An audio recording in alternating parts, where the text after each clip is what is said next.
Oh, this is gonna be crazy.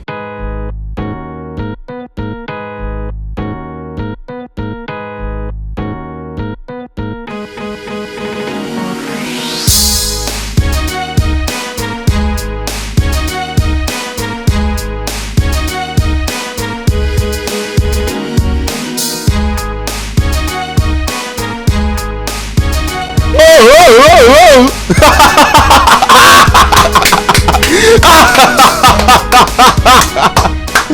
that was great.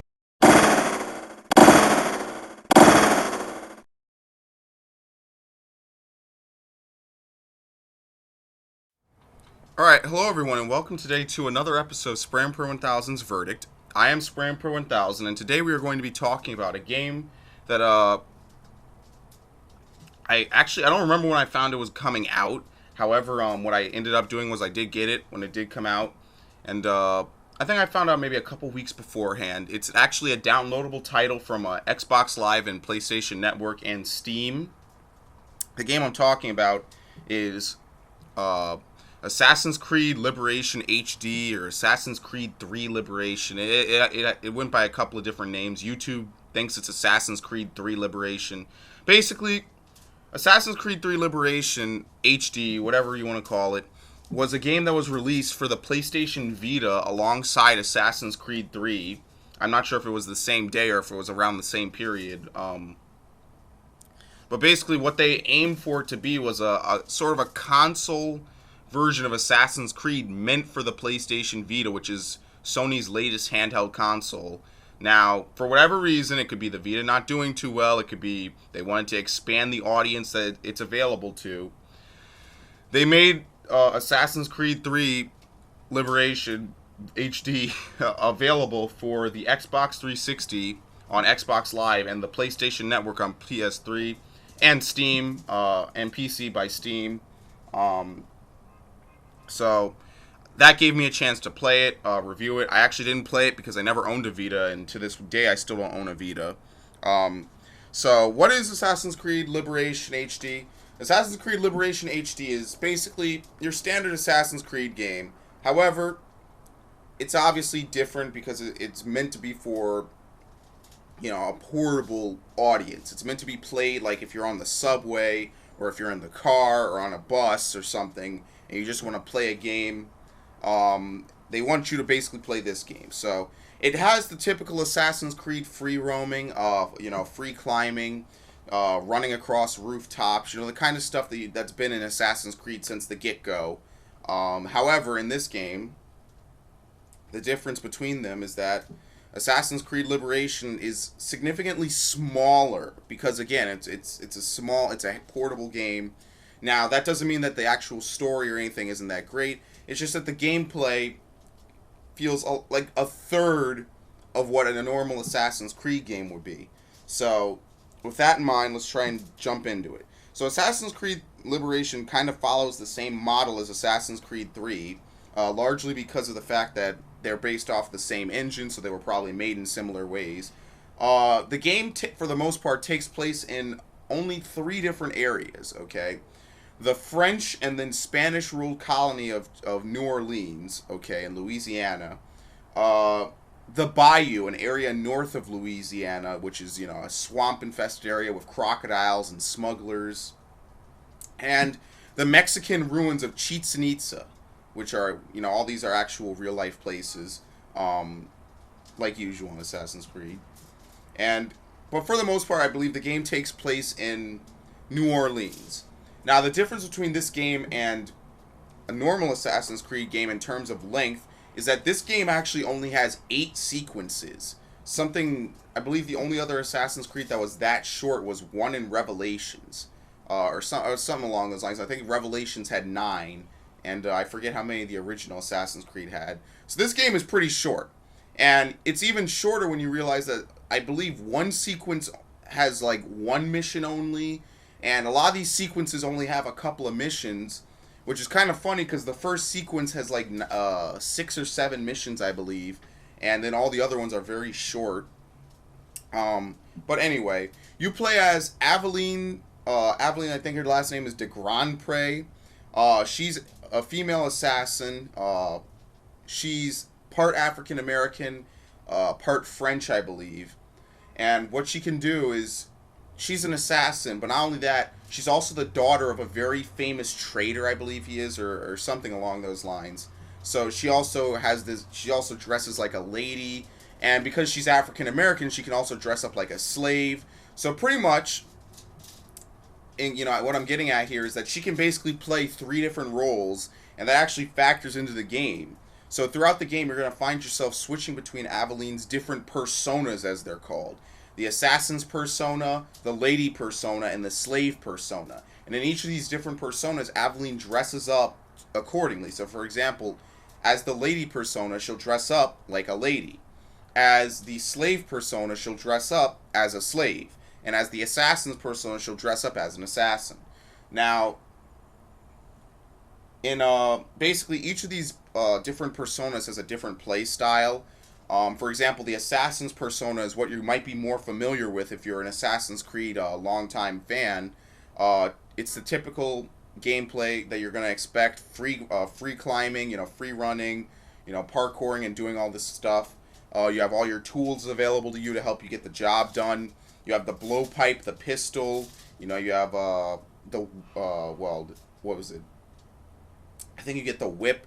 You get hidden blades. You get a whole bunch of stuff, swords, whatnot. Basically, that's your combat persona, the persona you're most used to, and the one you're most familiar with.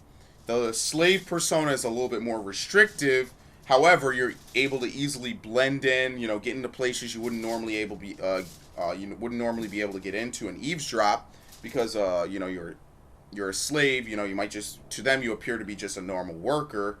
And also the lady persona allows you to charm male suitors, do various different things. So it's really cool that they allow you to do all this different stuff. And I found it pretty interesting.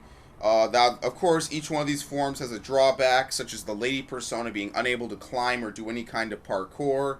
The slave persona... Actually, I'm having a hard time thinking of what the slave persona is really not that good at.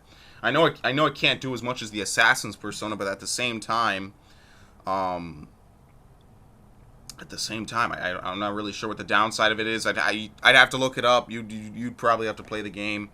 And the assassin's persona has a minimum ranking of level 1 notoriety, no matter where you are. That's right. This game, unlike Assassin's Creed 4, has the more traditional notoriety system. Because, again, it was made around the same time as Assassin's Creed 3, which used the notoriety system.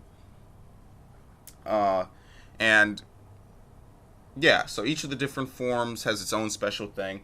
Now, it is cool. It's a cool idea. It's a cool system. However, the problem with it is that, pretty simply, for the most part, you're pretty much going to be playing the assassin's persona, and very rarely will you play the slave persona, and even rarer will you play the lady persona, at least throughout the story. And there's collectibles and stuff to grab that requires you to most likely be in the lady persona and whatnot, and or the slave persona. But other than that, the story is very short. Running around throughout the city of New Orleans, you're going to explore it very quickly compared to other Assassin's Creed locales. There's collectibles to get, but that's just the typical neither here nor there. That's the stuff you're used to at this point in Assassin's Creed. There's always a group of collectibles to run around and grab. What else? I'm trying to think here. What else? There's, I don't think there's any glyphs or anything to do in this game. Pretty much, the game is kind of cut and dry. That's just what I'm trying to get at. You basically have your story missions. There's a couple side missions to do. There's some collectible stuff. And really, there's no hook to it. Even by older Assassin's Creed standards, even the older Assassin's Creed, such as 2, Brotherhood, etc., the game doesn't have that much to it. Now, don't get me wrong. It's the best portable Assassin's Creed ever. I've played some of the other ones. I played, I think Altair had 2 of them, and Ezio had 1 of them. And I played Bloodlines. I played one of the other ones, and they were basically either side-scrolling games or, very, very weird stuff. It's the best one so far, but what I will say about it is it's not really bad, because not one, the price tag for it is only 20 bucks, unlike what, you know, you might come to expect like 30 or 40. So for 20 bucks, this is about what I would expect from an Assassin's Creed if they were to produce one for 20 bucks. Two, the game isn't bad. It's just that it's short and it's going to be completed really quickly. And basically, they knew that this was going to be a portable game, so they knew that it was going to be cut back. So, for the most part, what I'm trying to say here, because I'm kind of running around in circles, I feel, is that this game is what you would expect from a portable Assassin's Creed. It doesn't really push the envelope. It doesn't really go where no game has ever gone before, you know, or rise above any expectations. This game is kind of what I would have come to expect. So, there's hidden stuff in the story, of course, to find. This game apparently is Abstergo Entertainment's first game, but of course it's not completely rid of its parent company's taint. So there's a lot of stuff to find out that's hidden. And just generally, for 20 bucks, I say if you're an Assassin's Creed fan, this is where you want to be. You know, this game is going to have something for you. It's going to be a fun little side thing to keep you held over until the next Assassin's Creed. But otherwise, you know, just from the outsider's perspective, do I say go buy it, go buy it, go buy it? Maybe not. You know, if you're not familiar with Assassin's Creed, maybe you're better off jumping in on a bigger number Assassin's Creed, just so you know what it's like. Like, I would say 4 or 2, you know, maybe Revelations or Brotherhood, you know, jump in on one of those, because that's going to have a little bit more meat for you to chew on. You know, Liberations is more the small number game, but it's good. But at the same time, would I say, you know, hey, for 40 more bucks, you get Assassin's Creed 4, which is a lot more stuff to do in it? Yeah, I'd go with that. But don't get me wrong, you should definitely at least check out Liberations. It's definitely a good game. So what am I going to give Liberations? I'm going to give Liberations an 85. I think that the price tag really helps it. If it cost any more, it would be ridiculous. You know, it wouldn't be worth the price tag. But I think 20 is a pretty good amount. I think that, you know, it does do some pretty good stuff. I think Aveline's story is pretty decent. If not short, is my one complaint. What else? Yeah, there's a lot of stuff. I just wish there was a little more to it. Like, maybe one more area, maybe 2 or 3 more sequences. You know, even if they're short sequences, 2 or 3 more. And then the game would have been well, it's already interesting, but it would have been even more. And yeah, I think that's kind of all I have to say about Liberations. It was fun to play it, don't get me wrong. I definitely wanted to play it, but I was not willing to drop $200 on a Vita.